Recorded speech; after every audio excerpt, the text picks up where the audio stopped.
আমানুত্তাকুল্লাহ, হে ঈমানদারগণ তোমরা আমি আল্লাহকে ভয় করো। আমি আল্লাহকে ভয় করার মতো ভয় করে তারপরে প্রকৃত ঈমানদার হয়ে কবরের মধ্যে আসো, প্রকৃত ঈমানদার হয়ে কবরের মধ্যে আসো। আল্লাহ পাক রব্বুল আলামিন এই আয়াতের মধ্যে ঈমানদারদেরকে বলতেছেন ইত্তাকুল্লাহ, আল্লাহকে ভয় করো। আমরা কি দুনিয়ার কোনো মানুষকে ভয় করব নাকি আল্লাহকে?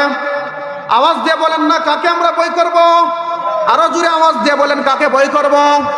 আল্লাহকে ভয় করব। দুনিয়ার কোনো রাজা, প্রজা, প্রধানমন্ত্রী, রাষ্ট্রপতি কাউকে আমরা ভয় করি না। আপনি আমাকে যদি ভয় করতে হয় প্রকৃত পক্ষে কেবলমাত্র একমাত্র শুধুমাত্র আল্লাহকে ভয় করতে হবে। আল্লাহ ছাড়া অন্য কাউকে ভয় করা যাবে না। এটা আপনারা ঈমান আসেনি না? আমাদের ঈমান আসেনি না যে আল্লাহকে ভয় করতে হবে?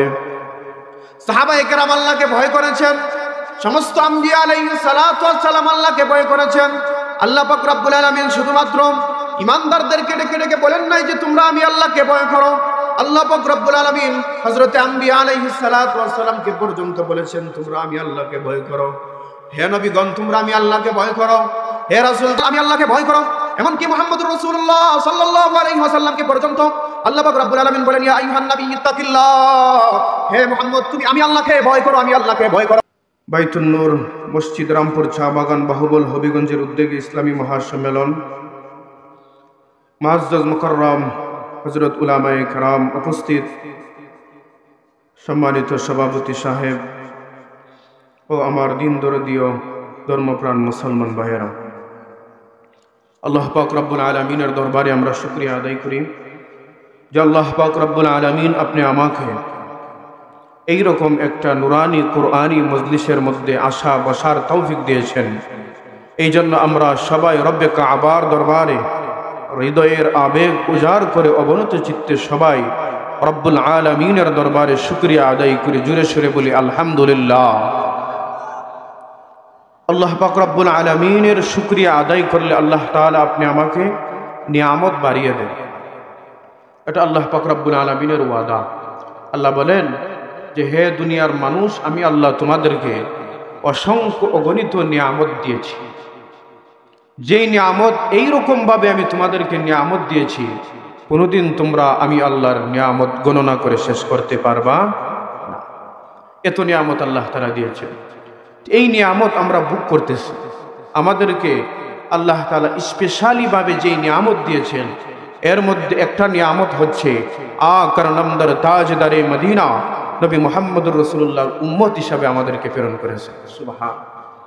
দুই নাম্বার স্পেশাল নিয়ামত হচ্ছে আল্লাহ পাক রব্বুল আলামিন আপনি আমাকে ঈমান নামক দৌলত দান করেছেন। সুবহান। এটা স্পেশাল নিয়ামত।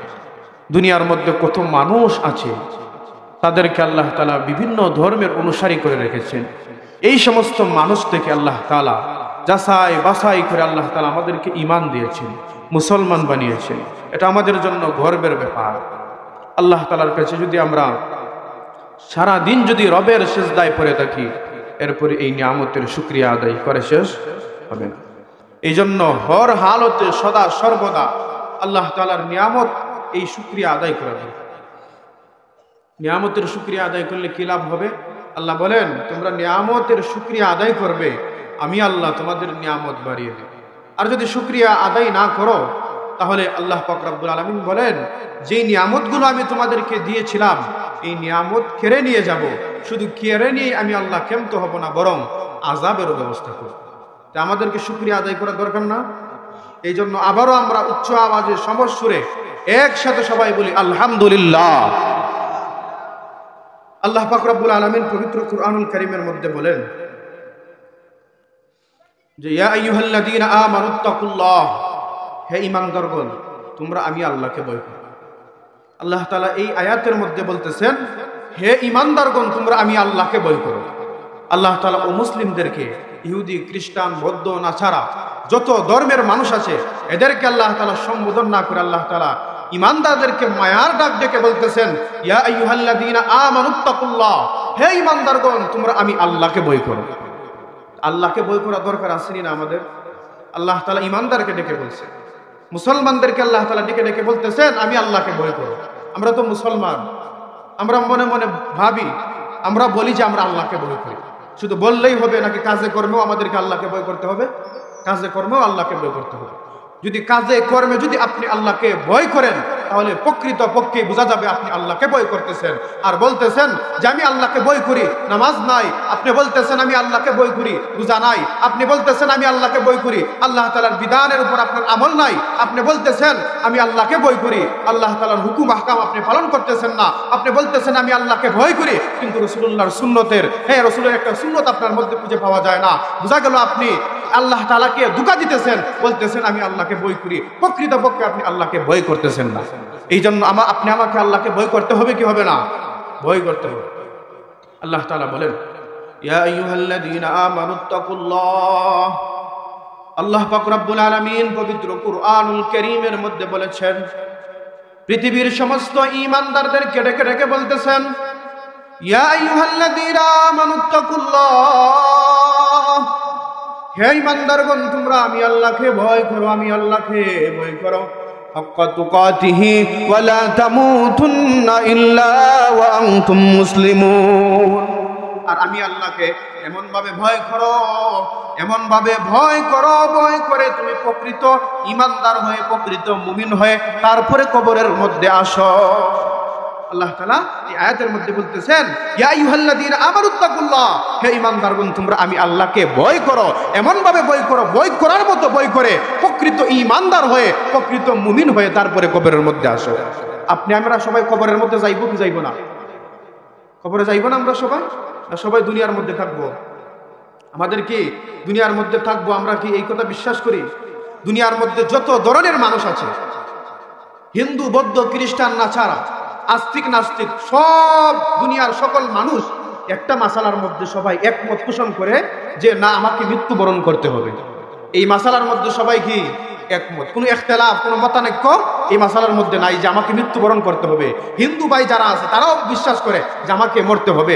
বৌদ্ধ যারা আছে তারাও একথা বিশ্বাস করে না, আমাকে মরতে হবে। খ্রিস্টান যারা আছে তারাও একথা বিশ্বাস করে মরতে হবে। আস্তিক যারা আছে তারাও একথা বিশ্বাস করে না, আমাকে মরতে হবে। নাস্তিক যারা আছে তারাও একথা বিশ্বাস করে না, আমাকে মরতেই হবে। নাকি তারা বিশ্বাস করে না? করে।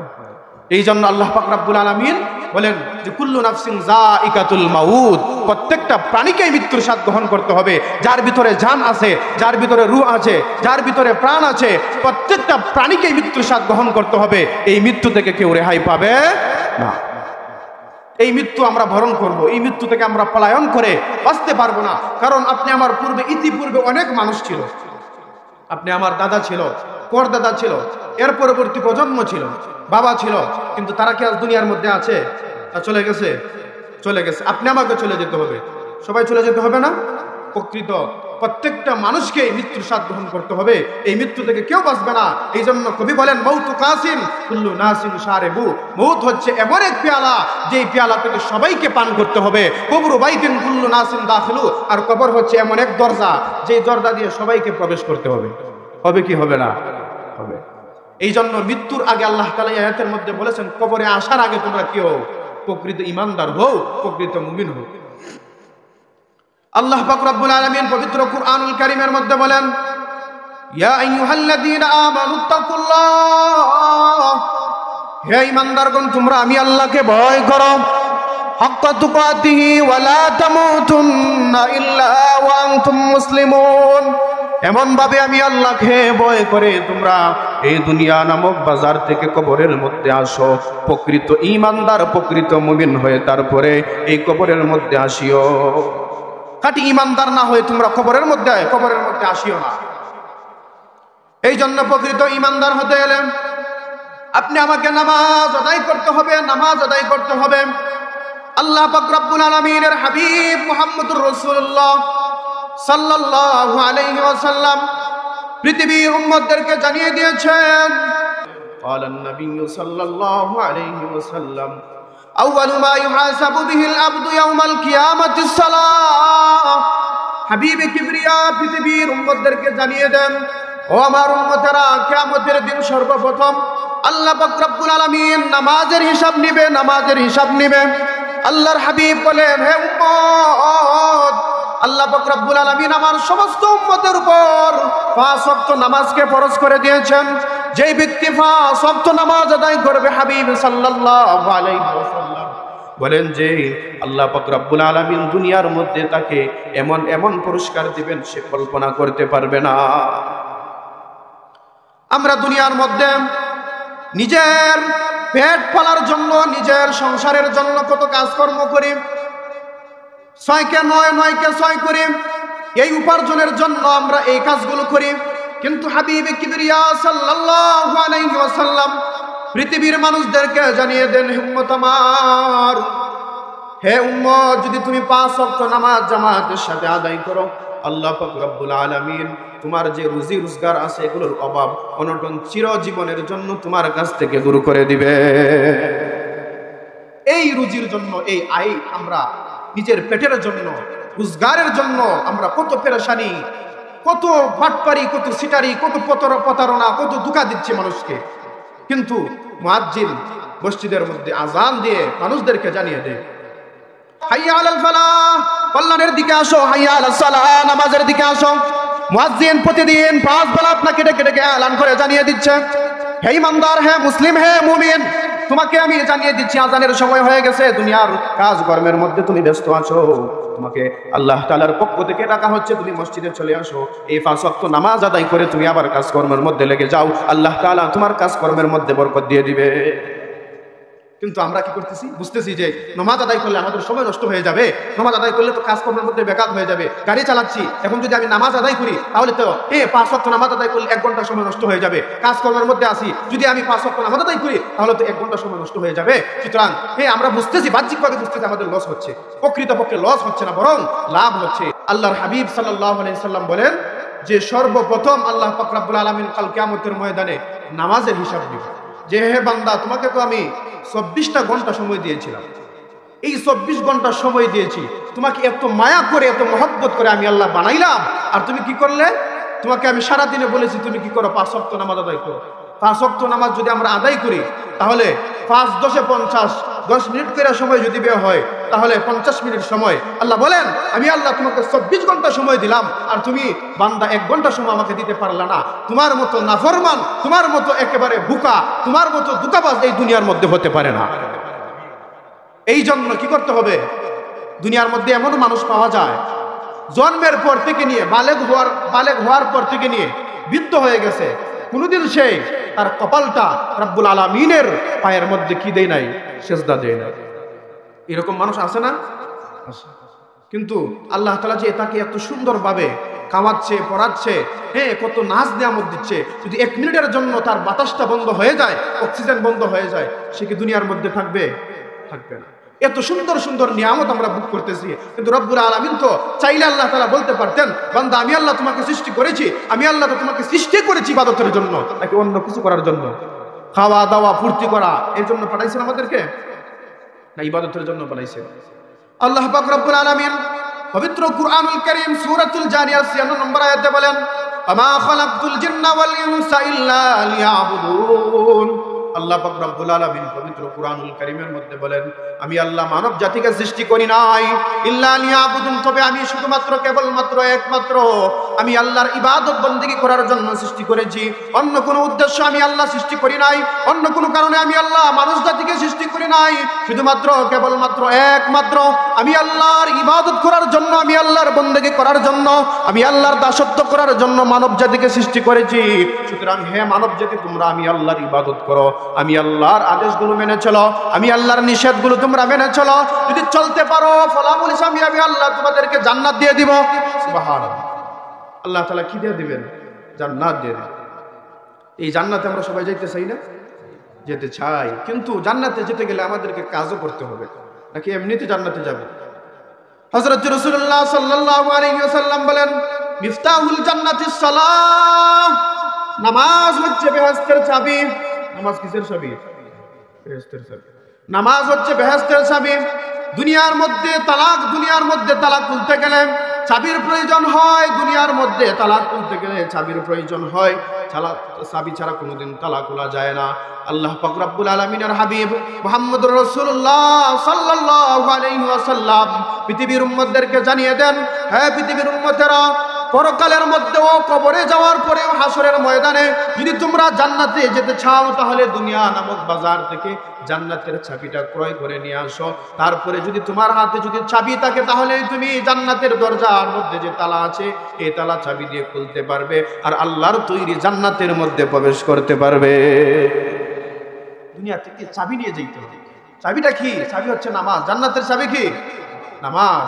এখন আপনি নামাজ পড়লেন না, কবরের মধ্যে চলে গেলেন, চাবি নিয়ে গেলেন নাকি চাবি রেখে গেলেন? রেখে গেলাম। এখন আপনি চাবি নিয়ে গেলেন না, দরজা যেভাবে তালা লাগানোর পরে চাবি ছাড়া যেভাবে দরজা খোলা যায় না, ঠিক তদ্রুপ ভাবে জান্নাতে আপনি যাইতে গেলে চাবি নিয়ে গেলেন না, আপনি তালা খুলতে পারবেন? খোলা যাবে না। আমাদেরকে চাবি নিয়ে যাওয়ার দরকার আছে না? আছে। নামাজ আদায় করতে হবে। নামাজ আল্লাহ তাআলার হাবিব সাল্লাল্লাহু আলাইহি সাল্লাম বলেন, নামাজ এমন এক ইবাদত যদি আপনি আদায় করেন আল্লাহ তাআলা আপনার রিজিকের অভাব অনটন দূর করে দিবেন, আপনার জীবনের অভাব অনটন দূর করে দিবেন, দুনিয়ার পেরেশানি দূর করে দিবেন। এই রুজি রোজগারের জন্য, পেটের জন্য আমরা কত কিছু করতেছি, কত ধোঁকাবাজি, কত প্রতারণা করতেছি, কত পেরেশানির মধ্যে আছি, কিন্তু আল্লাহর হাবিব সাল্লাল্লাহু আলাইহি সাল্লাম বলেন নামাজ আদায় করে অভাব অনটন দূর হয়ে যাবে, পেরেশানি দূর হয়ে যাবে, টেনশন দূর হয়ে যাবে, চিন্তা মুক্ত হয়ে যাবে। এই জন্য আপনি আমাকে নামাজ আদায় করার দরকার আসেনি না? আছে। আল্লাহ পাক রব্বুল আলামিন পবিত্র কুরআনুল কারীমের মধ্যে বলেন, ইয়া আইয়ুহাল্লাযীনা আমানুত্তাকুল্লাহ, হে ঈমানদারগণ তোমরা আমি আল্লাহকে ভয় করো।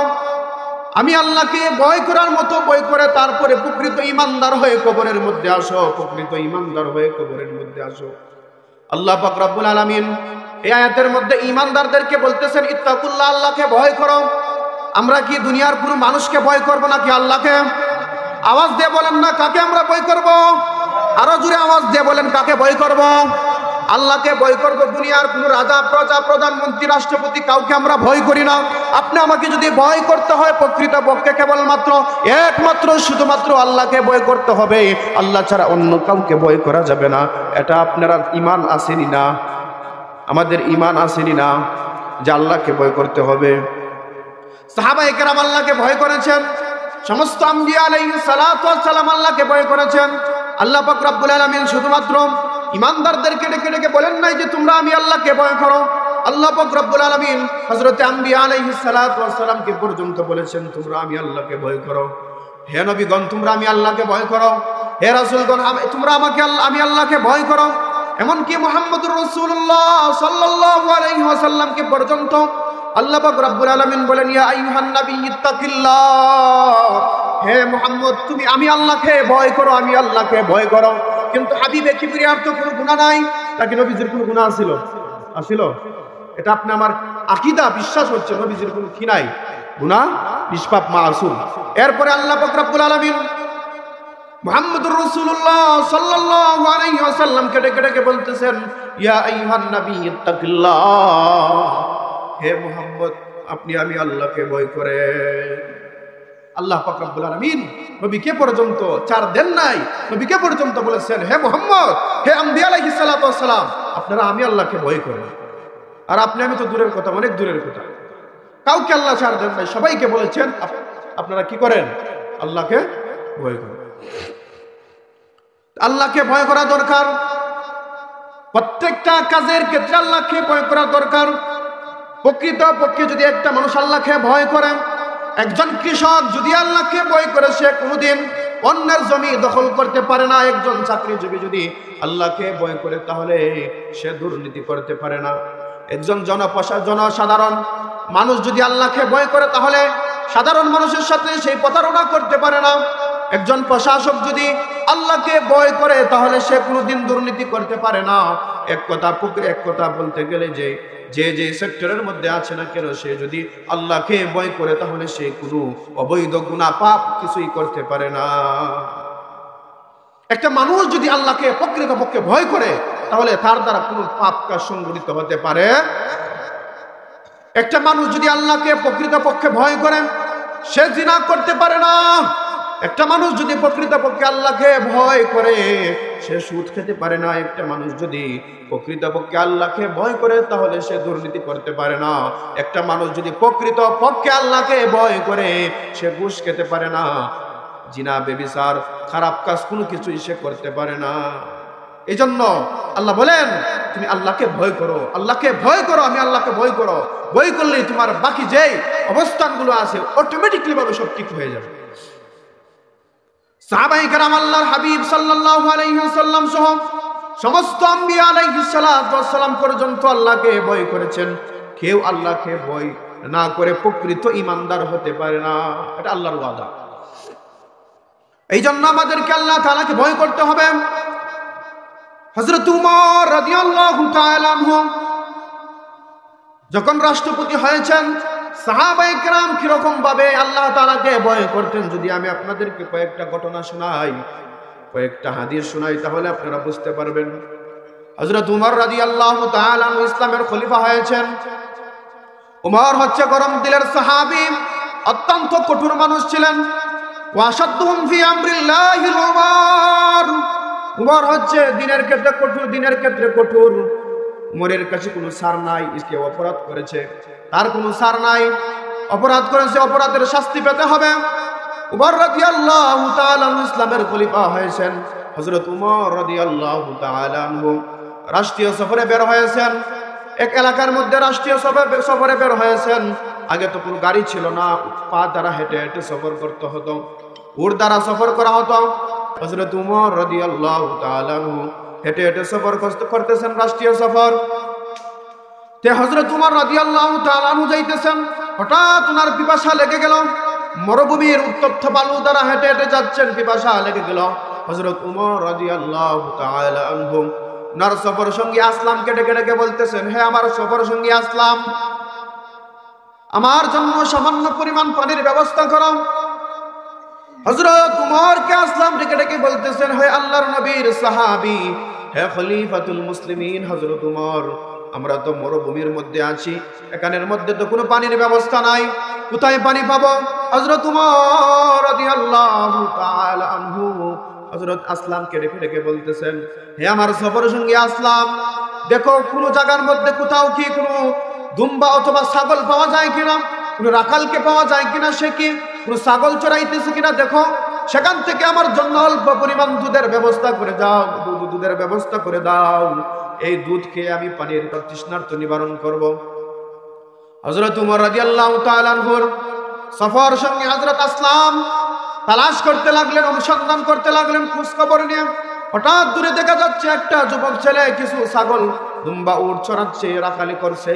হযরত আসলাম এই যুবকটার কাছে গিয়ে বলতেছেন, হে যুবক, আমরা অমুক এলাকার মানুষ, আমরা সফরের জন্য বের হয়েছি, তোমার তো অনেকগুলো ছাগল উট দুম্বা আছে, অল্প পরিমাণ দুধ আমাদেরকে দাও, আমার সাথে একজন মুসাফির মানুষ আছে, তার পিপাসা লেগেছে, তাকে পানি পান করাইতে চাই, আমরা তো পানি পাচ্ছি না, এখন তোমার ছাগল দুগ্ধ করে, তোমার ছাগল খিরিয়ে তুমি স্বল্প পরিমাণ দুধ দাও, এই দুধ দ্বারা আমরা কি পানির তৃষ্ণার্ত নিবারণ করব। এই রাখালটাকে এই কথা বলার সাথে সাথে যুবক রাখালটা আসলামকে ডেকে ডেকে বলতেছে, আপনি সাবধান, এই কথাটা বলবেন না, আপনার মুসাফির কোথায়? আমি মুসাফিরের সাথে সাক্ষাৎ করতে চাই, মুসাফিরের কাছে আমাকে নিয়ে যান। হযরত উমর রাদিয়াল্লাহু তাআলা আনহুর কাছে যখন এই রাখালটাকে নিয়ে যাওয়া হলো, রাখাল তো জানে না যে এই ব্যক্তি হচ্ছে আমিরুল মুমিনিন, অর্ধ পৃথিবীর বাদশা, সেই কথা তো সে জানে না, কারণ হযরত উমর রাদিয়াল্লাহু তাআলা আনহু অর্ধ পৃথিবীর বাদশা হওয়ার পরেও সাধারণ চলাফেরা করতেন। বোঝা যায়, মানুষ দেখলে বুঝতো না যে অর্ধ পৃথিবীর বাদশা, সাধারণ চলাফেরা করতেন। হযরত উমর রাদিয়াল্লাহু তাআলা আনহুর সামনে যাওয়ার পরে এই রাখালটাকে হযরত উমর ডেকে ডেকে বলতেছেন, হে আমার রাখাল ভাই, আমরা মুসাফির মানুষ, অমুক এলাকার মধ্যে রাষ্ট্রীয় সফরের জন্য বের হয়ে গেছি, আমাদের তৃষ্ণার্ত লেগেছে, আমাদের পিপাসা লেগেছে, আমরা তো পানি কোথাও খুঁজে পাচ্ছি না, তোমার তো অনেকগুলো ছাগল আছে, উট আছে, দুম্বা আছে, এগুলো থেকে অল্প পরিমাণ দুধ আমাদেরকে দাও। রাখাল ছেলে মর কেটে কেটে বলতেছে, সাবধান, আপনি কথা আর বলবেন না, এই যে আপনি ছাগল দেখতেছেন, এই ছাগলগুলোর মালিক কিন্তু আমি না, আমার আরেকজন মালিক আছে, আমি হচ্ছে রাখাল, এই ছাগল এবং উট দুম্বার মালিক আমি না, আমার মালিক আরেকজন আছে, সুতরাং আমি এগুলো দিতে পারবো না। হযরত উমর রাদিয়াল্লাহু তাআলা আনহু রাখাল ছেলেকে ডেকে ডেকে বলতেছে, আমাকে একটা সত্যি করে কথা বলো তো দেখি, তুমি যে এতদিন ধরে ছাগল উট দুম্বাগুলো মরুভূমির মধ্যে চড়াচ্ছ, কোনোদিন কি সেখান থেকে কোনো ছাগল অথবা উট অথবা দুম্বা হারিয়ে যায় নাই, বাঘে কি খেয়ে ফেলে নাই, এরকম কি কোনো ঘটনা ঘটে নাই? এই কথা বলার সাথে সাথে যুবক বলতেছে, হ্যাঁ অবশ্যই তো এরকম ঘটনা ঘটেছে। ওমর রাদিয়াল্লাহু তাআলা আনহু যুবককে ডেকে ডেকে বলতেছেন, তাহলে তুমি তোমার মালিককে গিয়ে কি বলেছো? রাখাল ছেলেটা বলতেছে, গিয়ে বলেছি বাঘে খেয়ে ফেলেছে, হারিয়ে গেছে। হযরত ওমর রাদিয়াল্লাহু তাআলা আনহু এই যুবক ছেলেটাকে পরীক্ষা করার জন্য বলতেছেন, তাহলে তুমি আমার কাছে একটা ছাগল বিক্রি করে দাও। এই ছাগল বিক্রি করে দেওয়ার পরে আমরা ছাগল থেকে দুধ ধুয়ে আমরা কি করব? দুধ পান করব। এরপরে এই ছাগলটাকে জবাই করে আমরা সবাই মিলে খেয়ে ফেলবো। যুবকটা তখন বলতেছেন, হ্যাঁ মুসাফির ব্যক্তি, আপনি তো আমাকে এই কথা বলতেছেন, কিন্তু আপনি বলতেছেন দুনিয়ার কেউ দেখবে না, আমার মালিক দেখবে না, কিন্তু একজন তো আছেন আমার মালিক, তিনি তো সবকিছু দেখবে। সুবহানাল্লাহ বলতে বলেন না? এই সাধারণ ধরনের একটা ছেলে, রাখাল ছেলে, মরুভূমির মধ্যে দুম্বা উট চড়াচ্ছে, কিন্তু তার ভিতরে কিরকম আল্লাহর ভয়।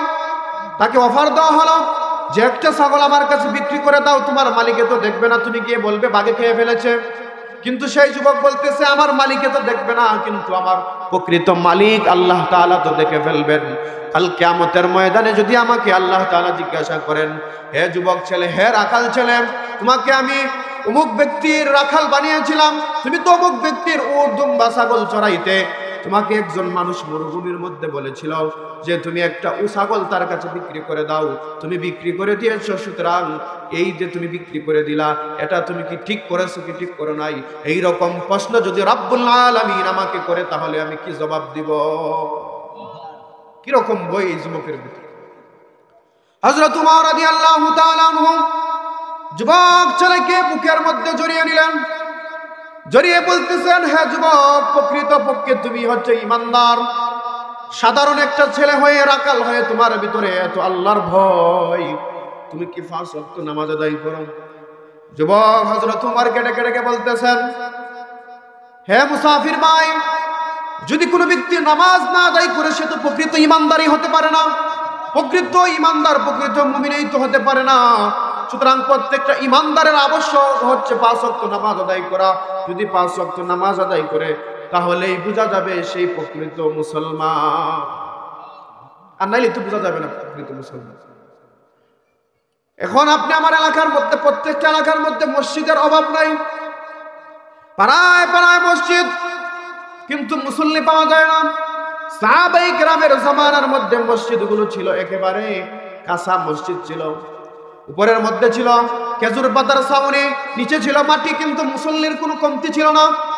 আগের যুগের মুসল্লিগুলো ছিল পাকা, মসজিদ ছিল কাঁচা, কিন্তু বর্তমান জামানার মসজিদগুলো হয়ে গেছে পাকা, মুসল্লি হয়ে গেছে কাঁচা। ঠিক কিনা? মুসল্লি কাঁচা হয়ে গেছে। প্রত্যেকটা এলাকার মধ্যে যাবেন, মসজিদগুলো উন্নত টাইলসের মসজিদ, কিন্তু মুসল্লি খুঁজে পাওয়া যায়। এটাই কি প্রকৃত মুসলমানের গুণাগুণ? না, মসজিদ ভরে যাক, মসজিদের মধ্যে সবাই আসুক, এটাই প্রকৃত মুসলমানের গুণাগুণ। এই জন্য আল্লাহ পাক রব্বুল আলামিন বলেন, ইয়া আইয়ুহাল্লাযীনা আমানুত্তাকুল্লাহ, হে ঈমানদারগণ, তোমরা আমি আল্লাহকে ভয় করো, আমি আল্লাহকে ভয় করো। যদি তোমরা আমি আল্লাহকে ভয় করো, তাহলে তোমরা প্রকৃত ঈমানদার হতে পারবে। আর প্রকৃত ঈমানদার যখন কবরের মধ্যে আসবে, আমি আল্লাহর পক্ষ থেকে ঘোষণা দেওয়া হবে, তোমার শরীরের মধ্যে জান্নাতি পোশাক পরিয়ে দেওয়া হোক, তোমার কবরকে কিয়ামত পর্যন্ত জান্নাতের সাথে সাদৃশ্য করে দেওয়া হোক। এই জন্য প্রকৃত ঈমানদার হতে হবে। প্রকৃত ঈমানদার হতে হলে নামাজ আদায় করতে হবে। নামাজ ছাড়া প্রকৃত ঈমানদার হওয়া যাবে। সাহাবায়ে কেরাম আল্লাহকে ভয় করেছেন, আম্বিয়া আলাইহিস সালাতু ওয়াস সালাম আল্লাহকে ভয় করেছেন। এমনিতেই সাহাবায়ে কেরাম দুনিয়ার মধ্যে থেকে জান্নাতের সার্টিফিকেট পান নাই। দুনিয়ার মধ্যে এমনিতে তারা জান্নাতের সার্টিফিকেট পান নাই। তারা আল্লাহকে এমন ভাবে ভয় করেছে, এমন ভাবে আল্লাহকে ভয় করেছে, তারা ভয় করার পরেই প্রকৃত ঈমানদার হতে পেরেছে। আর এই প্রকৃত ঈমানদার হওয়ার পরে আল্লাহ পাক রব্বুল আলামিন দুনিয়ার মধ্যে থাকা অবস্থায় তাদেরকে জান্নাতের সার্টিফিকেট দিয়ে দিয়েছে। এই জন্য আপনি আমাকে আল্লাহকে ভয় করতে হবে। সবাই আমরা দুনিয়া থেকে চলে যাব, দুনিয়ার মধ্যে কেউ থাকবো না। কুল্লু নাফসিন যায়িকাতুল মাউত, প্রত্যেকটা প্রাণীকে এই মৃত্যুর স্বাদ গ্রহণ করতে হবে। এই মৃত্যু থেকে আমরা কেউ বাঁচব না, মৃত্যুর স্বাদ সবাইকে গ্রহণ করতে হবে। আপনি যদি মনে করেন আমার তো টাকা আছে, পয়সা আছে, অর্থকড়ি আছে, ক্ষমতা আছে, দাপট আছে, অনেক কিছু আছে, কিন্তু আপনি যদি মনে করেন আমি এমন এক বিল্ডিং তৈরি করব, এমন এক দালান তৈরি করব, এমন এক দুর্গ তৈরি করব, সেখানের মধ্যে গিয়ে আমি অবস্থান করব আর আজরাইল আমাকে গ্রাস করতে পারবে না, আপনি তো বড় দুকা ছাড়া আর কেউ হতে পারেন না। আল্লাহ পাক রব্বুল আলামিন বলেন, যদি তুমি বড় বড় দুর্গের মধ্যে গিয়ে অবস্থান করো, তারপরে তোমাকে মৃত্যু নামক যে আজরাইল আছে, মালাকুল মউত আজরাইল তোমাকে গিয়ে গ্রাস করবে, মৃত্যু থেকে কেউ রেহাই পাবে না। এই জন্য আপনি আমাকে প্রকৃত ইমানদার হতে হবে। দুনিয়ার মধ্যে আমরা কত বছর, 80-70 বছর, 100 বছর, এরপরে তো আমরা দুনিয়ার মধ্যে কেউ থাকবো না। দুনিয়া থেকে আমাদের সবাইকে চলে যেতে হবে, দুনিয়া থেকে আমরা সবাই চলে যেতে হবে। আপনি আমি যে বিটার মধ্যে থাকতেছি, এই বিটাটা কিন্তু আরেকজন মানুষ বানিয়ে গেছে। আপনি আমার বাবা, দাদা, পরদাদা বানিয়ে গেছে যে বিটাটা, এই বিটার মধ্যে কিন্তু তারা আজকে নাই, তারা সবাই চলে গেছে। আপনি আমি বর্তমানে যে বিটার মধ্যে থাকতেছি, যে ঘরের মধ্যে থাকতেছি, এই ঘরের মধ্যে আমরা এক সময় থাকবো না, আমরা চলে যাব। আপনি আমার পরবর্তী প্রজন্ম আসবে। আপনি আমি দেখেন, আপনি আমার সবাই আমরা বাবার নাম জানি, দাদার নাম জানি, পরদাদার নাম জানি, কিন্তু এর পরবর্তী প্রজন্ম কে আছে আপনি আমার কেউ কারো জানা নাই। এখানের মধ্যে যদি জিজ্ঞাসা করা হয় যে আপনি আর দাদার পরদাদার নাম কি, অনেকে বলতে পারবে না। পারবেন আপনারা? পারবেন না। কিন্তু আপনি আমি চলে যাওয়ার পরেও তো এইরকম হয়ে যাবে। দুনিয়ার কোনো মানুষ আপনাকে স্মরণ করবে না, দুনিয়ার কোনো মানুষ আপনাকে খেয়াল করবে না, স্মরণ করবে না, আপনার কথা কোনোদিন তারা মুখ দাঁড়িয়ে নিবেও না। এই জন্য আল্লাহ পাক রব্বুল আলামিন বলেন, ইয়া আইয়ুহাল্লাযীনা আমানু তাকুল্লাহ, হে ঈমানদারগণ তোমরা প্রকৃত ঈমানদার হও, প্রকৃত মুমিন হও, প্রকৃত মুমিন হও আমি আল্লাহকে ভয় করে। যদি প্রকৃত ঈমানদার হতে পারো, তাহলেই তোমরা কবরের মধ্যে আসার পরে আল্লাহর তৈরি আমি আল্লাহর জান্নাতের মধ্যে প্রবেশ করতে পারবে। আল্লাহকে ভয় করার দরকার আছে না আমাদের? আমরা তো মুখ দ্বারা বলি যে আল্লাহকে ভয় করি, কিন্তু দুনিয়ার মধ্যে কত দুর্নীতি, এটা কি শয়তানে করে না মানুষে করে? শয়তানে করে দুর্নীতি, পাপ কাজ, খারাপ কাজ, এগুলো কি শয়তানে করে না মানুষে করে? শয়তান মানুষ নামে শয়তানে এগুলো করে। শয়তানে মানুষের পাপ কর্ম এমন অবস্থা হয়েছে, শয়তানে দেখে তাকে বলে সালাম তোমাকে, আসসালামু আলাইকুম। এইরকম ভাবে শয়তানি মানুষ, শয়তানি মানুষের সাথে মানুষ প্রতারণা, ধোঁকা, একজন পাপাচার, এভাবে মানুষ লিপ্ত হয়েছে। শয়তানে বলে যে আর তোমাদেরকে ধোঁকা দেওয়ার দরকার নেই, তোমাদেরকে তো শয়তানের মধ্যে লাগিয়ে দিয়েছি। প্রকৃতপক্ষে যদি আপনি আল্লাহকে ভয় করেন, পাপ কাজ করার কথা না, জিনা করার কথা না, ব্যভিচার করার কথা না, সুদ খাওয়ার কথা না, ঘুষ খাওয়ার কথা না, দুর্নীতি করার কথা না, কিন্তু সমাজের মধ্যে আমরা যেদিকে তাকাই সেদিকে এইদিকে দুর্নীতি, পাপাচার। দুনিয়ার মধ্যে এমন অবস্থা হয়েছে, পাপের এত সেঞ্চুরি হয়েছে, না জানি আল্লাহর পক্ষ থেকে কোন সময় গজব এসে যায়, এমন অবস্থা হয়েছে পাপ কাজে। এই জন্য আমরা পাপ করব না ছাড়ব? আওয়াজ দিয়ে বলেন না, করব না ছাড়ব? আল্লাহর হাবিব সাল্লাল্লাহু আলাইহি ওয়াসাল্লাম বলেছেন, যদি কোনো ব্যক্তি আল্লাহকে ভয় করার মতো করতে পারে, আল্লাহ তাআলার নামা হুকুম 5 ওয়াক্ত নামাজ আদায় করতে পারে, আল্লাহকে প্রকৃতপক্ষে সে ভয় করতে পারে, আল্লাহর হাবিব সাল্লাল্লাহু আলাইহি ওয়াসাল্লাম বলেন, সে দুনিয়ার মধ্যে থাকার পরে জিন্দা ওলিতে পরিণত হয়ে যায়। এই জন্য আল্লাহকে ভয় করতে হবে, আল্লাহকে ভয় করতে হবে।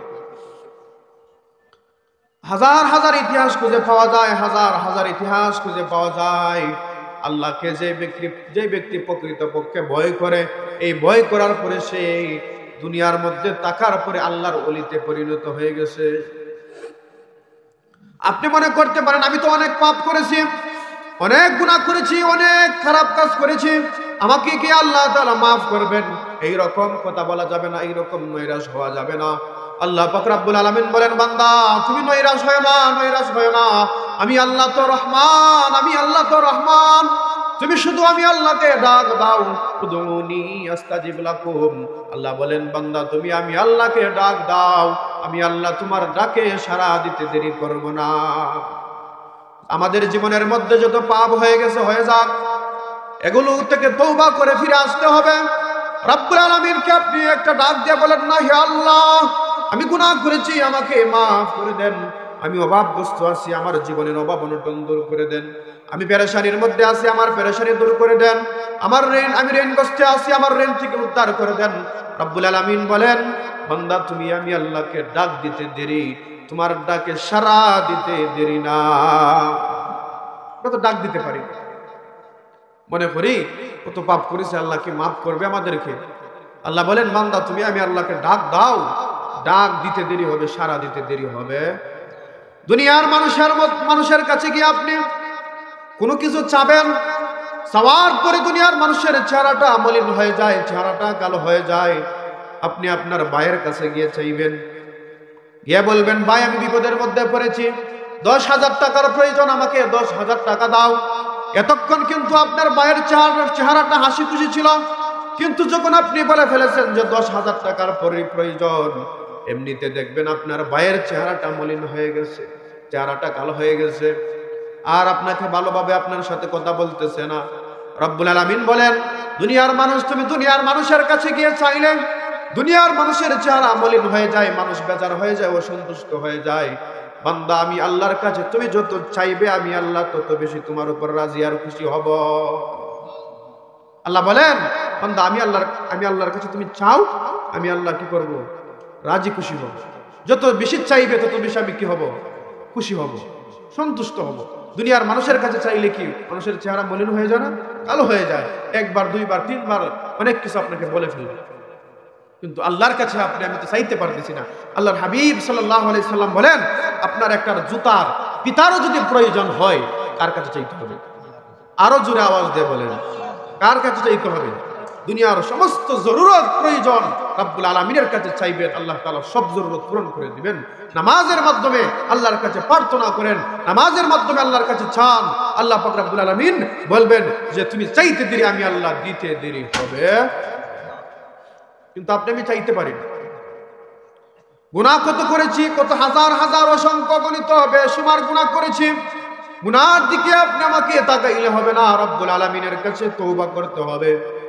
হযরত আবু হুরায়রা রাদিয়াল্লাহু তাআলা আনহু একটা হাদিস বর্ণনা করেন, নবীজির সাহাবী হযরত আবু হুরায়রা, জলিলুল কদর সাহাবী হযরত আবু হুরায়রা রাদিয়াল্লাহু তাআলা আনহু হাদিস একটা বর্ণনা করেন। একদিন হযরত আবু হুরায়রা মসজিদের মধ্যে বসে মাগরিবের নামাজ আদায় করে মসজিদের মধ্যে অল্প কিছু সময় বসে মসজিদ থেকে বাড়ির দিকে রওনা দিয়েছেন। এমনি করে মসজিদের মধ্যে একজন মহিলা মসজিদের মধ্যে আসে, মসজিদের কাছে এসে আবু হুরায়রার সাথে সাক্ষাৎ করতে চায়। আবু হুরায়রা রাদিয়াল্লাহু তাআলা মহিলাকে বলতেছেন, হে মহিলা, তুমি আমাকে কি কোনো কিছু বলতে চাও? যদি বলতে চাও তাহলে তুমি পর্দার আড়ালে গিয়ে আমাকে কিছু বলে দাও। তোমার যা জিজ্ঞেস করার আছে, যা প্রশ্ন করার আছে, যা জানার আছে, তুমি আমাকে পর্দার আড়াল থেকে বলে দাও। কারণ তুমি এবং আমার মধ্যে একটা পর্দা আছে, আল্লাহ তাআলার পক্ষ থেকে একটা বিধান দেওয়া আছে, পর্দা করতে হবে। যদি আমি আর তুমি একসাথে থাকি তাহলে মধ্যখানে আরেকজন আছে, শয়তান, সে ধোঁকা দিতে পারে। সুতরাং তুমি আড়ালে গিয়ে, পর্দার আড়ালে গিয়ে আমাকে যা জিজ্ঞেস করার জিজ্ঞেস করে নাও। মহিলা খেজুর গাছের আড়ালে গিয়ে হযরত আবু হুরায়রা রাদিয়াল্লাহু তাআলা আনহুকে ডেকে ডেকে বলতেছেন, ওগো আল্লাহর নবীর সাহাবী হযরত আবু হুরায়রা, হে নবীজির সাহাবী আবু হুরায়রা, আমি হচ্ছে এই মদিনা শহরের একজন সম্ভ্রান্ত পরিবারের মহিলা, কিন্তু দুনিয়ার সমস্ত মানুষ জানে আমার মতো ভালো এই দুনিয়ার মধ্যে কোনো মানুষ নাই, আমার মতো সৎ চরিত্রবান কোনো মানুষ নাই। আমার ঘরের মানুষে জানে আমি সবচেয়ে ভালো মহিলা, আমার ফ্যামিলি জানে আমি সবচেয়ে ভালো মেয়ে, কিন্তু আমি তো নিজে জানি আমি তো এমন একটা খারাপ কাজ করেছি, আমি নিজে জানি যে আমি কত বড় জঘন্য একটা অপরাধ করেছি। হযরত আবু হুরায়রা রাদিয়াল্লাহু তাআলা আনহু মহিলাকে ডেকে ডেকে বলতেছেন, বলো তো দেখি তুমি কি খারাপ কাজ করেছো? হযরত আবু হুরায়রা রাদিয়াল্লাহু তাআলা আনহুকে এই মহিলা বলতেছেন, হে আল্লাহর নবীর সাহাবী, আমি এমন একটা অপরাধ করেছি যে অপরাধের কারণে আমি যখন খাইতে যাই তখন আমার ভাত, আমার খাদ্য থেকে আওয়াজ আসে, খাবার থেকে আওয়াজ আসে যে হে মহিলা, তুমি কি এইরকম জঘন্যতম পাপ কাজ করেছো? তোমার তো খাবার কোনো অধিকার নাই। আমি যখন ঘুমাইতে যাই অদৃশ্যভাবে আওয়াজ আসে যে হে মহিলা, তুমি এত বড় জঘন্য একটা অপরাধ করেছো। তুমি তো ঘুমানোর তোমার কোনো অধিকার নাই। এইরকম ভাবে আমি অশান্তির মধ্যে আছি। হযরত আবু হুরায়রা রাদিয়াল্লাহু তাআলা আনহু মহিলাকে বারবার বলতেছেন, তুমি কি অপরাধ করেছো আগে সেটা তো বলো, তারপরে তো আমি কোনো কিছু তোমাকে বলবো। তখন হযরত আবু হুরায়রা রাদিয়াল্লাহু তাআলা আনহুকে এই মহিলা ডেকে ডেকে বলতেছেন, ওগো নবীজির সাহাবী আবু হুরায়রা, আমি এমন একটা অপরাধ করেছি, এমন একটা খারাপ কাজ করেছি, যে খারাপ কাজ আমি আমার ফ্যামিলির মানুষের কাছে বলতে পারি নাই, আমার গোষ্ঠীর মানুষের কাছে আমি বলতে পারি না। এমন একটা অপরাধ করেছি। অপরাধটা হলো, আমি তো জানি, সবাই জানে আমি চরিত্রবান, আমি নিজেও চরিত্রবান ছিলাম, কিন্তু শয়তানের দুকায় পড়ে আমি একটা জংলার একটা রাখাল ছেলের সাথে আমি জিনা করে ফেলেছি। এই জিনা করার কারণে আমার পেটের মধ্যে একটা সন্তান এসেছে, কিন্তু আমি এই সন্তানটাকে জংলার মধ্যে গিয়ে প্রসব করে আমি সন্তানটাকে একটা পাথর দ্বারা আঘাত করে মেরে ফেলি এবং পাথর দ্বারা আমি ঘুরে ডেকে চলে আসি। এইরকম একটা জঘন্যতম অপরাধ আমি করেছি। নবীজির সাহাবী আবু হুরায়রা, আমি এত বড় জঘন্যতম একটা অপরাধ করেছি, এই অপরাধ থেকে কি আমি ক্ষমা পাবো? এই অপরাধটাকে আল্লাহ তাআলা আমাকে ক্ষমা করে দিবেন। তখন হযরত আবু হুরায়রা রাদিয়াল্লাহু তাআলা আনহু মহিলাকে ডেকে ডেকে বলতেছেন, তুমি এত বড় নাফরমান, এত বড় গুনাহগার, এত বড় পাপিষ্ঠ, তুই তো নিজে একটা গুনাহ করলি, আবার নিষ্পাপ একটা মাসুম বাচ্চাকে হত্যা করে ফেললি। সুতরাং তুই এত বড় পাপী, তুই আমার কাছ থেকে দূর হয়ে চলে যা। হযরত আবু হুরায়রা রাদিয়াল্লাহু তাআলা আনহু যখন এই কথা বলল, মহিলা চলে গেল। হযরত আবু হুরায়রা রাদিয়াল্লাহু তাআলা আনহু ফতোয়া দেওয়ার পরে তিনি মনে মনে চিন্তা করতেছেন, আল্লাহর নবী রাহমাতুল লিল আলামিন তো এখনো জীবিত আছেন, সুতরাং আমি এই মহিলাকে তাড়িয়ে দেওয়া, ফতোয়া দিয়ে তাড়িয়ে দেওয়া আমার ঠিক হয় নাই। হযরত রাসূলুল্লাহর সাহাবী হযরত আবু হুরায়রা রাদিয়াল্লাহু তাআলা আনহু দৌড়ে আল্লাহর নবীর কাছে গিয়ে বলতে লাগলেন, ওগো আল্লাহর নবী, ওগো রাহমাতুল লিল আলামিন, আমার কাছে একটা মহিলা এসেছিল এবং সে এই রকম অপরাধ করেছে, একটা পাপ কাজ করেছে, আমি তো সেই মহিলাকে তাড়িয়ে দিলাম। নবীজি সাল্লাল্লাহু আলাইহি ওয়াসাল্লাম আবু হুরায়রার এই কথাটা শোনার সাথে সাথে রাসূলুল্লাহর চেহারাটা মলিন হয়ে গেল। রাসূল কারীম সাল্লাল্লাহু আলাইহি ওয়াসাল্লাম আবু হুরায়রাকে বলতেছেন, হে আবু হুরায়রা, তুমি কাজটা কি করলে? কেন তুমি এই মহিলাকে তাড়িয়ে দিলে? আল্লাহ পাক রব্বুল আলামিন তো এই মহিলার ব্যাপারে পবিত্র কোরআনের আয়াত নাজিল করে আল্লাহ তাআলা এই মহিলা এমন ভাবে তওবা করেছে যে আল্লাহ তাআলা তার তওবাটাকে কবুল করে আল্লাহ তাআলা কোরআনের আয়াত নাজিল করে দিয়েছে। তুমি কাজটা ঠিক করো নাই। হযরত আবু হুরায়রা রাদিয়াল্লাহু তাআলা আনহু তাড়াতাড়ি বাজারের মধ্যে গিয়ে এলান দিয়ে জানিয়ে দিচ্ছেন, গতকালকে আমার কাছে কোন মহিলা এসেছিল ফতোয়া জানার জন্য। এইরকম ভাবে বাজারের মধ্যে ডেকে ডেকে বলতেছেন। অল্প কিছুক্ষণ পরে মহিলাটা হযরত আবু হুরায়রা রাদিয়াল্লাহু তাআলা আনহুকে বলতেছেন, ওগো নবীজির সাহাবী, আমি আপনার কাছে গতকালকে জিজ্ঞাসা করেছিলাম। হযরত আবু হুরায়রা রাদিয়াল্লাহু তাআলা আনহু এই মহিলাকে ডেকে ডেকে বলতেছেন, হে মহিলা, তুমি এমন ভাবে আল্লাহর কাছে তওবা করেছো, আল্লাহ পাক রব্বুল আলামিন তোমার তওবাটা কবুল করে রাসূলুল্লাহ সাল্লাল্লাহু আলাইহি ওয়াসাল্লামের কাছে আয়াত নাজিল করে জানিয়ে দিয়েছে। এই মহিলাটা এই কথা শোনার সাথে সাথে হযরত আবু হুরায়রা রাদিয়াল্লাহু তাআলা আনহুকে ডেকে ডেকে বলতেছেন, যদি আল্লাহ পাক রব্বুল আলামিন প্রকৃতপক্ষে আমার তওবা কবুল করে আয়াত নাজিল করে দেন, তাহলে হে আবু হুরায়রা, তোমাকে আমি সাক্ষী রেখে বলতেছি, আমি আমার মিরাস সূত্রে আমি আমার বাবার সম্পত্তি থেকে একটা বাগান পেয়েছিলাম, এই বাগানটা আমি আল্লাহর রাস্তায় সদকা করে দিলাম। আল্লাহর রাস্তায় সদকা করে দিয়েছি। কেমন ভাবে তওবা করেছে? আপনি গুনাহ করেছেন, আল্লাহর কাছে তওবা করেন। এখনো সময় আছে, মসজিদের দিকে ফিরে আসেন। এখনো সময় আছে। আযান দিচ্ছে, আপনাকে জানিয়ে দিচ্ছে, আপনাকে বলতেছে হাইয়া আলাস সালাহ, নামাজের দিকে আসেন। হাইয়া আলাল ফালাহ, নামাজে আসলে আপনার কল্যাণ হবে। আপনি মসজিদের মধ্যে আসেন।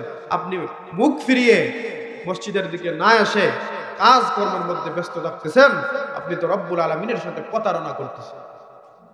এই প্রতারণা করলে হবে নাকি নামাজ আদায় করতে হবে? নামাজ আদায় করতে হবে। নামাজের মাধ্যমে আল্লাহ তাআলার জান্নাত পাওয়া যায়। নামাজের মাধ্যমে আল্লাহ তাআলার নিকটবর্তী হওয়া যায়। নামাজের মাধ্যমে আল্লাহর পেয়ারা বান্দা হওয়া যায়। নামাজের মাধ্যমে আল্লাহর ওলিতে পরিণত হওয়া যায়। নামাজ পড়ার দরকার আছে না আমাদের? নামাজ আদায় করতে হবে। নামাজের জন্য প্রয়োজন মসজিদ। নামাজের জন্য কিসের প্রয়োজন? মসজিদ।